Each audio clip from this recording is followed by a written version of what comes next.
A few years ago, I had a job repairing office machines. One day, I was working in this office, and the space I had to work in was constantly being crossed by some rather fine looking women. Most wore high heeled shoes, and there was about a 50-50 mix of women wearing slacks and dresses.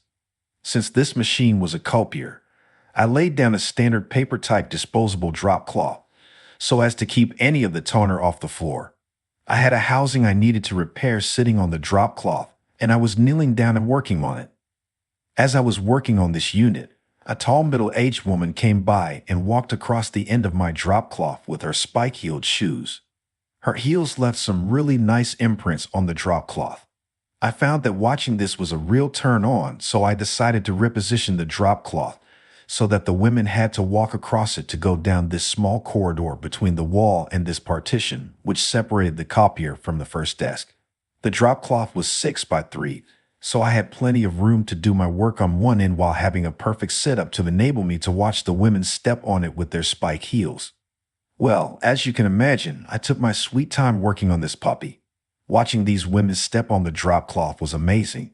I didn't have to wait long before two rather attractive women in their 20s started walking towards me. One was wearing a nice pair of strappy high-heeled sandals and the other was wearing a pair of black pumps with 4 heels.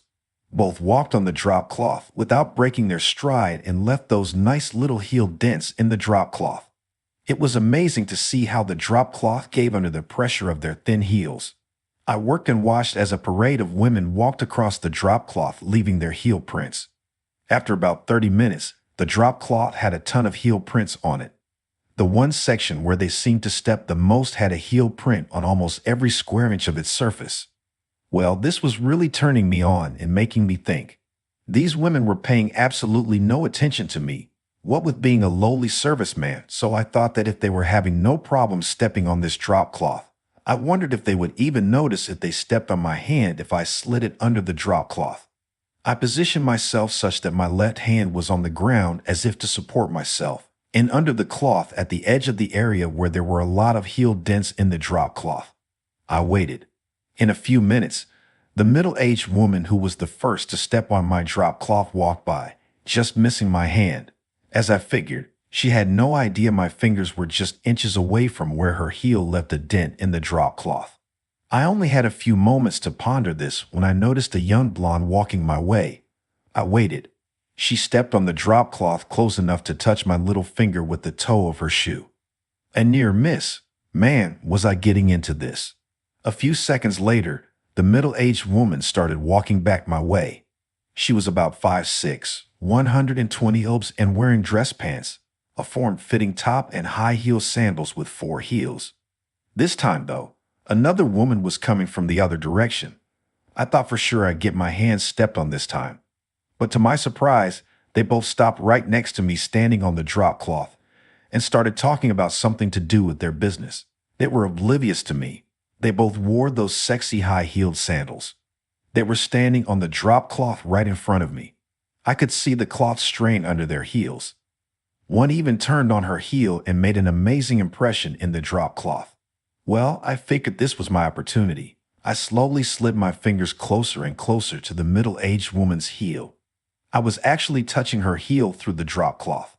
Her heel was about 1/2 square and had a hard plastic tip.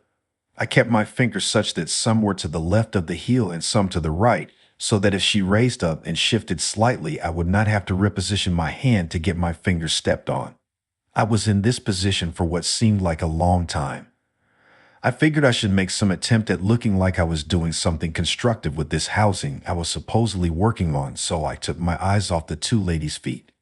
Before I could even start to look busy, I felt this incredible pressure, followed by a searing pain in the ring finger of my left hand. I looked over to see that the middle-aged woman had shifted her foot and was standing with her heel on my finger. I could see by the way her ass was tilted that pretty much all her weight was on her right foot, which was on my finger. Although the floor was carpeted, her weight on that small heel was astonishing. My finger hurt so much I almost made an audible gasp. She just stood there and talked. When she laughed at something the other woman said, she kind of bounced and rocked on her heel, which really intensified the pain. The initial thought of having this or any woman's step on my fingers was a real turn on, but now it was becoming a painful nightmare. I had all I could do to keep from tapping her leg and baiting her to release my finger from under her heel. After what felt like several minutes, she shifted her weight off the heel and I was able to slowly slide my finger out from under it. I was about to pull my hand out when all of a sudden I heard her say something, then step aside. Thinking I was caught, I froze with my hand still under the drop cloth. But in an instant, I realized she did this because a couple other women needed to get by. Before I knew what was happening, an attractive redhead, the type with a few extra pounds, but with a fine figure, stepped squarely on my hand. She was in her early 20s and probably tipped the scales at 130. Then as she stepped off, the girl behind her, a petite brunette, caught the back of my hand squarely with the spike heel of her white pump. Man, did that hurt. She could not have weighed more than 110 ounces, but I thought for sure her heel went through my hand.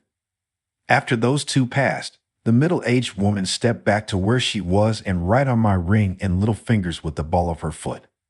This was nowhere near as bad as when she was standing on my finger with her heel. Finally, the two women decided to go their separate ways. The middle-aged woman standing on my fingers turned on her foot, grinding my fingers into the carpet and walked off. I just sat there stunned. I was in a kind of stupor, the kind you get from being turned on and amazed all at the same time. One thing I forgot was that I still had my hand under the drop cloth. I looked up just in time to see the redhead coming back. She wore nice tight dress pants and a very tight knit top and some really fine wood-soled high heel sandals. As I looked up at her, she stepped on the drop cloth with her left foot, then stepped on my middle finger with the heel of her left shoe.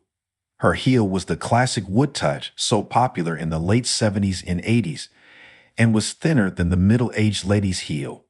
Although her heel was only on my finger for the time it takes to make one stride, I was amazed at the pain and pressure. I thought she had broken my finger. But I didn't even have time to ponder this as the little brunette who stepped on me before again stepped on the center of my hand with her heel as she too walked past. Well, it was high time I was out of there. I reassembled the machine with a bit of trouble since my left hand was somewhat dysfunctional thanks to the women who had trampled it, and carefully packed up my heel-marked drop cloth and left. When I was in my truck, I just stared at my hand and all the damage these women had done. I could see scrapes, bruises, and such all over my hand. The best were the heel scars on the back of my hand left by that little brunette.